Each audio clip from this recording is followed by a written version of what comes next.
آج کا سب سے بڑا فتنہ کیا ہے جانتے ہو؟ نہ تلوار نہ دشمن، بلکہ وہ موبائل ہے جو تمہارے ہاتھ میں ہے، جس میں تم رات کے اندھیرے میں گناہ دیکھتے ہو اور سمجھتے ہو کوئی دیکھ نہیں رہا، لیکن یاد رکھو اوپر والا سب دیکھ رہا ہے۔ تم اسکرین پر جس حرام کو دیکھتے ہو وہ تمہارے دل پر ایسے داغ لگاتا ہے جو توبہ کے بنا کبھی صاف نہیں ہوتے۔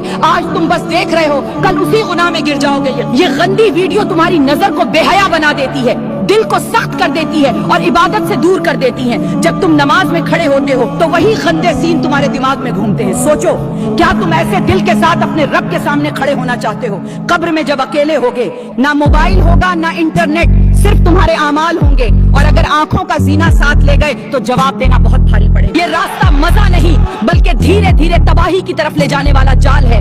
آج نہیں رکے تو کل یہ عادت تمہیں اندر سے ختم کر دے گی۔ ابھی بھی وقت ہے، آنکھوں کو بچاؤ، دل کو صاف کرو اور سچی توبہ کر کے واپس آ جاؤ۔ اگر یہ کروا سچ دل کو ہلا دے تو اسے اتنا شیئر کرو کہ ہر گناہ میں ڈوبا انسان سنبھل جائے۔